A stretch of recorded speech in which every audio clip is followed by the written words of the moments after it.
شوشی آشکار نکن، الان وقتش نیست اینجا. کثافت الان من شیطنتم میاد یه جوری استرس دارم انگار 2 کیلو کافور خوردم. این چیه؟ اصلا ای گذاشته آشکار. آقای دکتر خدا به من کار نشته باشید، به خدا سیزمو بهتون میدم. آشکار الان گوه میگن نه طلا دوست دارن.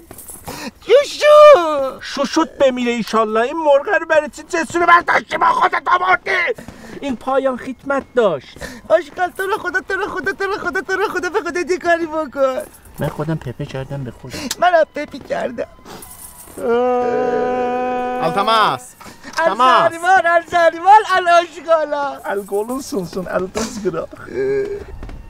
زانم مشتی گلی. الو حامد کجایی؟ چطور میه سلطان؟ تعداد غریب اتفاق این اورانگوتانا رو اسیر کردیم. خب برشونار بیار اینجا دیگه. ما da تعدادشون زیاده نمیذارن ما بیایم، نه اینا با ما میان. اونی که نمیذاره کیه؟ اون بچه کجاست؟ دایشن. یه دایشه عموشه کیه؟ دایشه؟ اسکل من میگم دایشه تو میگی عموشه؟ بابا هرک ببین بهش بگو بچه پایین باخت نمیده قرار دعواش